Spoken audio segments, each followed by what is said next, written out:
renforcée et prometteuse entre les États-Unis et l'Afrique. Et puis, lors de cette rencontre, le président de la République a salué l'engagement du président Donald Trump pour un retour définitif de la paix dans le monde, pour les différents conflits en RDC, au Soudan ou en Libye, et l'initiative de l'administration Trump pour compter sur le soutien du Sénégal. Je vous propose d'écouter le président Bassirou Diomaye Faye avec nos envoyés spéciaux. Je voudrais saluer votre engagement pour la paix dans le monde et l'incroyable succès diplomatique que vous avez réussi à l'est de la RDC. Ça a duré, que ça a fait beaucoup de dégâts, de victimes. Heureusement que vous êtes là à cette période, 30 années après, pour mettre fin à ce conflit. Et je voudrais vous dire le soutien de l'ensemble de l'Afrique dans les initiatives contribuant à ramener la paix au Soudan, en Libye et au Sahel. Monsieur le Président, vous avez compris que les affaires ne prospèrent que dans un environnement de paix et de sécurité. Et vous êtes un bâtisseur de paix partout dans le monde pour rendre ce climat d'investissement favorable. Le monde entier vous en sera particulièrement reconnaissant. Le commerce entre le Sénégal et les États-Unis a franchi la barre des 300 milliards de francs CFA avec un déficit de 64 milliards en 2024. À l'heure où l'AGOA touche à sa fin et que de nouvelles taxes douanières se profilent, le Sénégal devra renégocier pour sécuriser sa place sur le marché américain. Décryptage dans la rubrique économie avec Aminata Meng Falndiaï. Les États-Unis, géant incontesté de l'économie mondiale, représentent un partenaire commercial de premier plan pour le Sénégal.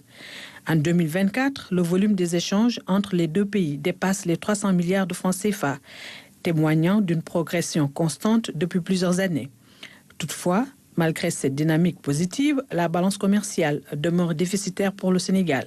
Une balance qui est en faveur des États-Unis avec un déficit donc de 64 milliards en 2024. Même si ce déficit est le plus faible sur la période récente, les 5 dernières années, où par moment ça peut atteindre les 100 milliards.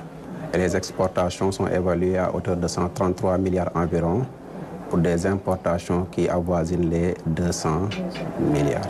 Un déficit qui a été réduit de moitié au cours des 5 dernières années. Le Sénégal est en train d'être performant, non seulement sur la réduction de ses importations vis-à-vis des Américains, mais aussi sur la performance de nos exportations.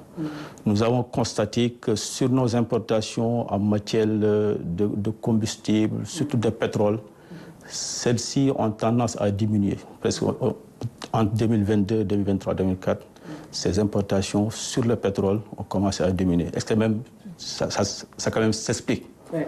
Nous sommes quand même maintenant, vous avez été explorateur, maintenant nous avons commencé à l'exploitation. Le Sénégal exporte vers les États-Unis une gamme variée de produits, comprenant notamment des conserves de poissons, des produits pharmaceutiques, des textiles, des engrais ainsi que des minerais. En retour, les importations sénégalaises en provenance des États-Unis se composent principalement de riz, de gaz, de véhicules automobiles, entre autres biens essentiels. Cet échange commercial reste toutefois marqué par un déséquilibre persistant, malgré l'éligibilité du Sénégal depuis 2004 à l'initiative AGOA, African Growth and Opportunity Act, qui offre des avantages tarifaires sur certains produits. Je pense que le Sénégal n'a pas si bien bénéficier de cette opportunité pour la bonne et simple raison que les articles listés, le Sénégal en produit, mais pas d'une façon industrielle. Ce qui fait que n'ont pas vraiment beaucoup bénéficié à cela. C'est pour cela que lors d'une visite d'une délégation américaine ici à la Chambre de commerce de Dakar, nous avons profité de cela pour leur demander quand même d'étendre cette assiette pour nous permettre quand même d'y inclure, par exemple, le coton et autres. Alors que le programme AGOA devait initialement s'achever en septembre 2025, l'administration américaine a annoncé dès le 2 avril une hausse des droits de douane sur les importations. Mesure prévue pour entrer en vigueur le 9 juillet 2025, mais finalement reportée.